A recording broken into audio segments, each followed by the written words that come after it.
e nós vamos falar agora sobre a situação na Ucrânia. Hoje, dia 18 de julho de 2025, 9 horas da manhã aqui no Rio de Janeiro, 3 da tarde lá em Kiev, no momento que eu gravo esse vídeo. Tivemos um ataque relativamente pequeno de drones russos contra a Ucrânia hoje, só 40. Isso indica que os russos estão guardando drones para fazer um grande ataque nos próximos dias, né? Os ucranianos, porém, a gente teve o resultado que o ataque na fábrica química ontem aqui em Tula realmente interrompeu a produção na fábrica aqui, o que é uma boa notícia. Essa fábrica produzia químicos que são usados no esforço de guerra russo, né? Também teve um grande ataque ucraniano contra Moscou. Mais uma vez, não sabemos o que foi atingido, não temos imagens e informações sobre os alvos aqui em Moscou, feitos pelos ucranianos, pelos drones ucranianos, né? Na linha de frente, nenhuma grande mudança. A gente tem mais definições sobre a mudança no governo ucraniano, né? A entrada da nova primeira-ministra, para onde é que foram o pessoal. Na verdade, o Umerov ele não vai ser embaixador americano, mas ele vai para um outro cargo no Conselho de Segurança da Ucrânia. E vamos falar também sobre o 18º pacote de sanções da Europa contra a Rússia, que foi aprovado ontem, finalmente. É um dos pacotes mais duros contra a Rússia. Não incluiu a punição secundária ao Brasil, Índia e China. Mas já se começou a negociação do 19º pacote de sanções contra a Rússia, que muito provavelmente vai incluir esse tipo de coisa, né? Temos também boas notícias com relação a um mega acordo de cooperação entre a Ucrânia e os Estados Unidos. Olha que coisa, parece que está formando-se uma aliança bastante forte ali. Vamos falar sobre esses e outros assuntos em detalhes. Essas notícias foram sugeridas por Sagat Bordiev, O Retorno, Alienígenas do Centro da Terra e várias outras pessoas. Obrigado aí ao pessoal que sugeriu notícias lá no nosso site, no wrevolving.com, e obrigado a você que está assistindo o nosso vídeo. Se você gosta do nosso conteúdo, por favor, deixe o seu like, se inscreva aqui no canal, né? Bom, de ontem para hoje, a Rússia lançou 35 drones contra a Ucrânia. A maior parte deles foi derrubado, ou seja, apenas 18 drones atingiram alguma localização. Não teve nenhum dano significativo, um ataque pequeno. Isso quer dizer que a Rússia não tem mais drones? Não. A gente tem a expectativa de estar diminuindo a produção de drones na Rússia, mas eles têm um estoque ainda muito grande. Eles provavelmente estão acumulando para fazer um grande ataque agora nos próximos dias, né? Mais um absurdo, um ataque de drone em Kherson. A caçada humana lá em Kherson continua absurda. Esse daqui é o carro do chefe rabino de Kherson, o Yosef Wolf, que estava com a família no carro e foi atingido por um drone russo ali em Kherson. Infelizmente o carro dele foi destruído. Felizmente a família foi protegida, ninguém ficou ferido nem morto. Mas é mais um absurdo que revela essa perseguição dos russos contra civis em Kherson, né? Bom, os ucranianos, por sua vez, fizeram ataques lá em Moscou. Não está muito claro ainda o que foi atingido por ali.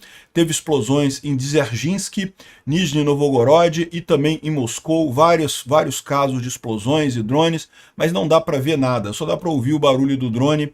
Não sabemos ainda qual foi o alvo, o que foi atingido, o que aconteceu aqui. Isso repete o ataque de ontem. Ontem também os ucranianos fizeram esse tipo de ataque contra Moscou de anteontem para ontem, e mais uma vez não temos nenhuma informação sobre o que foi atingido por lá. Em breve esses pontos serão esclarecidos, né? Mas de anteontem para ontem, como a gente falou, a Ucrânia atingiu uma fábrica química em Tula, a Skinoazot. É uma planta química que produz coisas que são usadas na indústria bélica russa, e a gente tem informação agora que ela parou as operações após os ataques de drones de ontem à noite. É uma boa notícia isso, né? Essa imagem aqui não deixa muito claro, porque isso aqui foi publicado na imprensa russa, então evidentemente é possível até que a imprensa russa tenha usado uma foto que não seja da instalação mesmo, mas a informação procede, ou seja, o ataque ucraniano teve sucesso por lá, o que é uma boa notícia, né? Também teve mais um oficial de alto escalão da Ministério da Defesa russo que foi atingido numa explosão de carro na Ossétia do Norte. Ele sobreviveu e está sendo levado para Moscou. Sobreviveu em situação grave, tá? E está sendo levado para Moscou. Segundo dizem aqui os russos, foi um cilindro de gás que explodiu. Mas parece estranha essa história, né? Pode ser alguma coisa, pode ser um atentado contra mais um oficial de alto escalão do Ministério da Defesa. Os ucranianos têm feito isso em vários lugares na Rússia. A Ossétia do Norte é essa região aqui. A Ossétia do Norte é essa região da Rússia. que justamente tem ligações com a Ossétia do Sul, que é uma região, entre aspas, separatista da Geórgia, né? Ou seja, essas duas regiões separatistas, entre aspas, da Geórgia, é a mesma situação que a Rússia fez na Ucrânia ao invadir a Crimeia e o Donbás e dizer que eram regiões, entre aspas, separatistas da Ucrânia, né? É o mesmo truquezinho que a Rússia usa para tentar manter países sob o seu domínio quando o povo não quer mais o domínio russo. Enfim, mas a Ossétia do Norte continuou na Rússia e esse oficial russo teria sido atingido lá, né? Bom, na linha de frente, nenhuma grande mudança, vocês podem ver aqui na região de Siversk, nenhum avanço russo por aqui. Aqui próximo de Torezk está aqui, mas também nenhuma mudança significativa por aqui. Mais uma vez, aqui em Komar-Novohartsk, que é perto de Minograd, perto de Pokrovsk. Mais uma vez, nada mudou por aqui, tudo parado. E aqui em Kamiansk também, mais uma vez, os russos tentando avançar aqui para a cidade, estabelecer uma cabeça de ponte aqui do lado norte de Kamiansk, mas até aqui sem sucesso, né? E aqui a gente tem a visão lá em Sumy, com os ucranianos contra-atacando em vários pontos aqui no Oblast de Sumy, mas também de ontem para hoje não teve nenhuma mudança, né? Então, continua a situação de nada mudando na linha de frente. Existe a expectativa de que os russos vão tentar mais um grande empurrão ali na região de Pokrovsk agora, nas próximas semanas, mas por enquanto a gente não tem notícia de nenhum sucesso deles nesse sentido. Bom, os russos reclamam aqui do chamado carrossel da morte aéreo dos ucranianos, né? Eles dizem que não é só um drone FPV que vai contra você. Os ucranianos mandam vários drones. Quando você acaba de atingir um drone, já tem um segundo drone para atingir você. Então vira um carrossel da morte. A única saída que você tem é morrendo. Não tem outra alternativa, né? Então estão reclamando dessa enorme quantidade de drones que tem ali na linha de frente, e isso, de fato, é a arma ucraniana, é o que mantém os ucranianos relativamente incólumes nessa guerra, ao passo que os russos morrem em grande quantidade, né? Bom, o Instituto para o Estudo da Guerra reforça aqui a preocupação do Banco Central russo em manter uma aparência de estabilidade econômica doméstica, tentando políticas econômicas que, no final das contas, só acabam piorando a situação lá na Rússia, né? A gente tem aqui a indicação de uma carta que foi vazada por hackers ucranianos, ordenando em que a Nabiullina, que é a chefe do Banco Central russo, vazou uma carta aqui em que ela ordena a impressão de 15 trilhões de rublos, é isso? 15 trilhões de rublos, o que dá 198 bilhões de dólares por falta de dinheiro, né? Aqui já é a tradução da carta, evidentemente a carta original foi vazada dessa forma aqui no e-mail e coisa e tal que eles estão dizendo aqui, e justamente original em russo está aqui da carta, e basicamente aqui a data do dia 7 de julho, e basicamente o que ela ordena é exatamente a impressão de dinheiro desenfreada, né? E qual que é o problema disso? O problema disso é que vai causar inflação, né? Já está causando inflação. Já é uma preocupação entre os russos aqui. Hoje os jornais russos todos reclamam de problemas econômicos. Pagar as contas de utility, né? As contas de utilidade, a conta de utilidade é gás, luz, telefone, energia, né? Essas coisas, né? Então, para pagar essas contas, os russos estão entrando em débito, estão devendo dinheiro para pagar as contas, né? O aumento do preço do pão está maior do que a inflação. As fábricas de cimento estão quebrando. E, ou seja, está todo mundo aqui reclamando da situação econômica da Rússia, o que é um problema, é o que eu falo para vocês, é o que vai acabar impedindo os russos de fazerem alguma coisa. Não é só isso, há também revolta na Rússia com uma série de situações de crimes de guerra cometidos pelo exército russo contra os próprios russos. Então aqui, ó, pelo menos 133 prisioneiros de guerras russos que foram liberados em troca de prisioneiro, né? Você sabe, quando tem troca de prisioneiro, os russos liberam prisioneiros ucranianos, mas os ucranianos também liberam os prisioneiros de guerra russos. E esses prisioneiros, quando chegam na Rússia, imediatamente são mandados de volta para a linha de frente em violação às convenções de Genebra, né? Alguns dizem terem sido executados. Por quê? Porque os russos acham que eles se entregaram de propósito para os ucranianos, que não deveriam ter se entregado para os ucranianos, que deveriam ter lutado até a morte, não sei o que lá, e aí vão e matam esses prisioneiros de guerra russos, né? Uma situação muito triste, realmente. Bom, as tropas ucranianas próximas de Orihhiv capturaram mais um crime de guerra russo. Um soldado russo tentando se render para os ucranianos foi atingido na cabeça pelo compadre dele, pelo amigo dele, depois de cair e ser amarrado, né?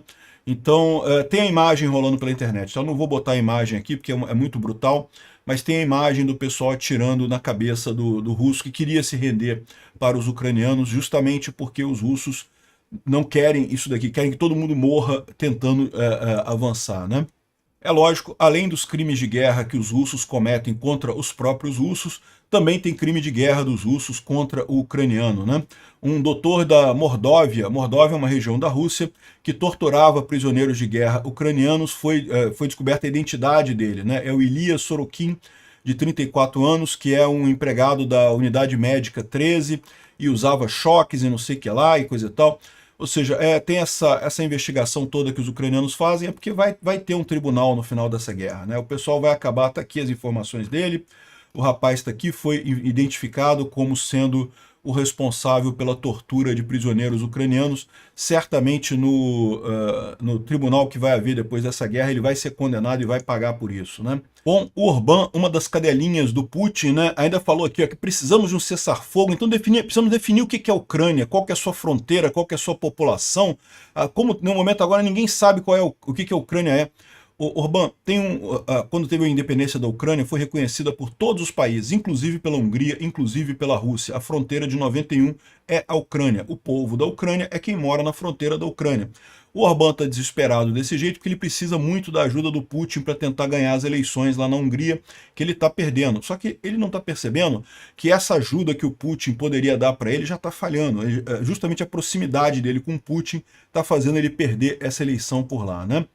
Bom, por outro lado, a França está ajudando a Ucrânia a treinar pilotos em Mirage e a usar o sistema SAMP-T, que é o Patriot, fabricado pela França e pela Itália, né? Então, excelente notícia isso, acho que é todo o interesse da Europa e da Ucrânia, essa cooperação entre a Ucrânia e a França, e é muito bom que isso se soma também à cooperação entre a Ucrânia e os Estados Unidos, que a gente vai falar daqui a pouquinho, né? Antes disso, vamos falar sobre o 18º pacote de sanções contra a Rússia por conta da guerra da Ucrânia. É um dos mais fortes, segundo a chefe da diplomacia da Europa, né? E basicamente o foco são os navios, a Shadow Fleet, né? Os russos usam vários navios sem seguro, sem nada, para vender o petróleo de forma ilegal. Esse caso aqui, ó, o general Skobelev, ele foi usado para vender petróleo para a Líbia e para o Egito. O petróleo russo saindo aqui de São Petersburgo, né? Ele é escoltado com navios de guerra até sair do Mar Báltico, depois ele desliga toda a identificação e passa a andar sem identificação, né? Mas os ucranianos estão conseguindo resgatar esses navios, e como eu já falei para você, já teve 6 deles que foram visados pelos ucranianos em operações especiais contra a sala de máquinas desses navios, né? Agora a Europa vai conseguir com esse pacote proibir muita coisa. Havia resistência da Eslováquia e de Malta, mas o pessoal convenceu eles a aceitar e eles aceitaram no final das contas. É bom anotar para ver quem são as Russettes da Europa, né? Bom, o ponto principal é mais uma definição de preço de petróleo russo a 47 dólares. Banimento da operação do Nord Stream e Nord Stream 2, ou seja, não pode nunca mais voltar a operar o Nord Stream e Nord Stream 2. E também restrições envolvendo bancos russos. Vai ficar pior a situação para a Rússia. Pode esperar que o Lula vai falar mais sobre temos que ter a moeda dos BRICS, o sistema de pagamento dos BRICS, porque o Lula é um fantoche do Putin, e tal como o Fico na Eslováquia, tal como o Orbán na Hungria, enfim, essa é a tristeza, né? E a Europa já começou a trabalhar no 19º pacote de sanções contra a Rússia, segundo o ministro das Relações Exteriores da Estônia, né? E não vão ficar com meias medidas, vamos aumentar a tensão, né? Então, como eu falei para vocês, havia expectativa de que poderia ser incluído nesse 18º pacote de sanções a sanção secundária a países que compram petróleo da Rússia, como a Índia, a China e o Brasil, mas não tem. Nesse pacote do 18º não foi aprovado com isso, mas já estão negociando o 19º, e já que há essa aproximação, essa convergência entre Estados Unidos e Europa, existe uma chance muito grande, à medida que os Estados Unidos bota uma uma tarifa de 100% em qualquer um que comprar petróleo da Rússia ou comprar qualquer derivado de petróleo da Rússia. A Europa também responda, o 19º pacote deve ser aprovado mais ou menos por setembro mesmo, então já vai estar casadas essas novas tarifas contra o Brasil por comprar petróleo da Rússia, por comprar óleo diesel sujo de sangue da Rússia, né? Está havendo uma alteração no governo da Ucrânia, né, uma mudança de peças ali, a gente falou isso há alguns dias. Foi nomeada uma nova primeira-ministra para a Ucrânia, e com isso o antigo primeiro-ministro, o Denis Shmyhal, ele vai se tornar ministro da Defesa. E aí a grande dúvida é o que acontece com o ministro da Defesa atual, que é o Rustem Umerov, né? O Rustem Umerov é o atual ministro da Defesa e originalmente o plano é que ele seria o embaixador da Ucrânia em Washington, né? Tava acertado isso. Mas ontem o Zelensky apontou uma outra moça como embaixadora da Ucrânia em Washington, então a dúvida que tinha é o que vai acontecer com o Umerov? Bem, agora a gente teve a resposta. Criou-se um novo cargo de secretário da Segurança Nacional, do Conselho de Segurança Nacional, responsável por negociações com a Rússia. Então o Umerov vai ficar responsável pela negociação da Ucrânia com a Rússia. É uma maneira de atender essa mudança dentro do governo ucraniano sem deixar ninguém para trás, né? Bom, o Denis Shmyhal vai ser o novo ministro da Defesa mesmo, já está acertado isso daí, né? Bom, continuam as conversas entre Ucrânia e Estados Unidos. O Kellogg esteve numa feira ucraniana de drones, vendo vários drones, vários tipos de drones de tecnologia. Inclusive apontaram para ele os vários chips americanos que são usados nos drones Shahed russos, né? Tem vários chips americanos, várias tecnologias americanas sendo usadas, o que pode permitir sanções mais eficientes pelos Estados Unidos, né? E outra informação interessante, o Trump disse para o Zelensky que a Ucrânia precisa ir na ofensiva, né? Olha que coisa interessante. O Washington Post publicou um artigo falando aqui, ó, na chamada com o Zelensky no dia 4 de julho, o Trump disse que a Ucrânia não vai mudar o curso da guerra jogando defesa e precisa ir para a ofensiva, como os ucranianos disseram. A gente já falou sobre isso, né? Que o Trump falou sobre bombardear Moscou e São Petersburgo, e aparentemente é mais um jornal confirmando essa história, né? Outra coisa curiosa que saiu essa pesquisa aqui mostrando como o apoio do pessoal MAGA, os apoiadores do Trump, para a guerra na Ucrânia cresceu muito, mas tem um detalhe nisso daqui, tá? O pessoal aqui está criticando, querendo dizer que o pessoal MAGA é gado, basta o Trump falar alguma coisa que vai todo mundo junto e coisa e tal, e não é bem essa a história, tá? Essa pesquisa aqui foi feita ao mesmo tempo, fizeram duas perguntas para as pessoas. Você apoia o contínuo envio de armas para a Ucrânia no conflito da Rússia? Repara que a pergunta feita sem mencionar o nome do Trump. E aí, de forma geral, 55% dos americanos apoiam, mesmo entre os republicanos, 48% apoiam, os independentes, 49% apoiam, ou seja, pelo menos metade, é muito mais apoia, mesmo entre os republicanos, do que não apoia. Então repara que mesmo sem citar o nome do Trump, o apoio para a Ucrânia é muito maior até entre republicanos, né? É lógico, entre democratas, você tem um apoio maior para o envio de armas da Ucrânia, 64%, sem citar o nome do Trump. Eles fizeram a mesma pergunta no mesmo período. Tem gente entendendo errado esse gráfico aqui. Tem gente entendendo que isso aqui era antes, isso aqui é agora, que agora que o Trump está a favor. Não, não, não. O que mudou entre esses dois gráficos é só a pergunta que foi feita. A segunda pergunta é aqui, ó. Você apoia ou opõe a decisão do Trump de continuar enviando armas da Ucrânia para o conflito com a Rússia? E aí o que acontece? É lógico que aí os republicanos aumentaram muito mais o apoio deles. É lógico que os caras apoiam o Trump. Evidentemente que se é uma decisão do Trump, eles tendem a apoiar mais. Mas a mudança não é tão grande assim, tá? E curiosamente, você vê também aquele fenômeno que eu falo, porque tem um monte de democrata que apoia a Ucrânia, mas só se é para bater no Trump. Se não for para bater no Trump, eu não apoio a Ucrânia, não. Repara como é que os democratas caem de 64 para 62. Ou seja, se é o Trump apoiando a Ucrânia, então eu sou contra, né? Para você ver, faz parte do jogo político, isso aqui não quer dizer nada. O único ponto que dá para tirar disso daqui é aquilo que eu sempre falei, o Trump não tem alternativa que não seja ajudar a Ucrânia, porque a imensa maioria dos americanos apoia sim o envio de armas para a Ucrânia, mesmo sem estar ligado ao Trump, ainda é muito mais apoiando do que contra aqui, né? E isso entre os republicanos, né? E aí você vê, onde é que está então a desaprovação do Trump? Por que tem tanta gente reclamando dos arquivos do Jeffrey Epstein, não sei o que lá? E, meu amigo, é óbvio que isso é Rousseff falando essas coisas. É evidente que é Rousseff batendo nesse caso do Jeffrey Epstein. Tá mais do que claro isso daí, né? Aqui no Brasil, os jornais também estão falando muito isso para querer dizer que tá vendo, o Trump não tá tão popular assim, não. O Trump tá bastante popular. Tá o suficiente popular para durar muito tempo aí no governo dele, fazer o sucessor dele eventualmente, né? Bom, e mais do que isso, né? O próprio Globo está falando aqui, ó, que guerra com os drones evoluiu no mundo e expõe burocracias e obstáculos para as Forças Armadas dos Estados Unidos. Eles estão replicando aqui aquela matéria que saiu no New York Times há algum tempo, e a gente já falou aqui, sobre justamente como que a guerra mudou, e até os Estados Unidos está percebendo isso, né? Aqui, ó, agora o Trump está discutindo um mega acordo com a Ucrânia, em que os ucranianos forneceriam tecnologia de drone para os Estados Unidos em troca de ajuda com artilharia e aviação dos Estados Unidos para a Ucrânia, né? Então, acho um acordo excelente, algo que tem muito a acrescentar tanto para os Estados Unidos quanto para a Ucrânia. Me parece uma coisa muito óbvia esse tipo de parceria, são aliados, e isso daqui é problema para o Putin. E é problema para o Lula também. Por quê? Porque o exército brasileiro nesse meio tempo está ficando para trás, né? Bom, aqui, ó, Zelensky anuncia um mega acordo com os Estados Unidos. Washington pode começar uma compra de grande escala de drones ucranianos que se provaram efetivos em batalhas contra a Rússia, em troca de ter acesso ao sistema de armas americano, segundo o New York Post, né? Essa matéria aqui que a gente mostrou aqui, né?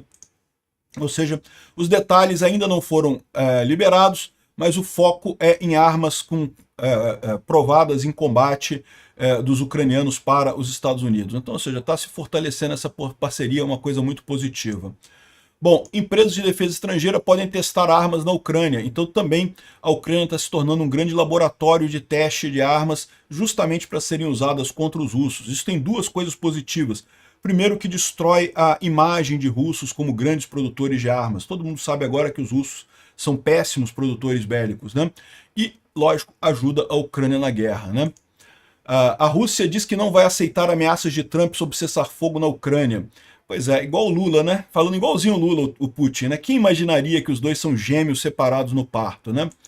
E, finalmente, uma notícia aqui, hackers ucranianos limparam bancos de dados da Gazprom em um grande ataque de cyberinteligência. Eles estão colocando aqui as informações que foram apagadas. É lógico, isso causa uma disrupção muito grande lá da Gazprom, que é uma grande produtora de petróleo e gás da Rússia. Isso é, evidentemente, uma coisa positiva, né? É lógico que eles vão restaurar backup, coisa e tal, mas, de qualquer forma, já causou um atraso grande para eles lá.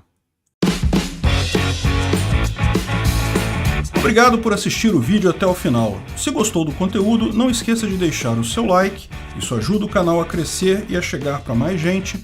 Se não gostou, deixe o dislike e explique nos comentários como podemos melhorar. Comente também sugestões de temas que podemos trazer por aqui. Comentários insultuosos ou defendendo ditaduras e criminosos de guerra serão sumariamente bloqueados. Agradeço a compreensão. Se ainda não é inscrito no canal, considere se inscrever clicando no botão inscrever-se abaixo e marcando a campainha para todos os avisos.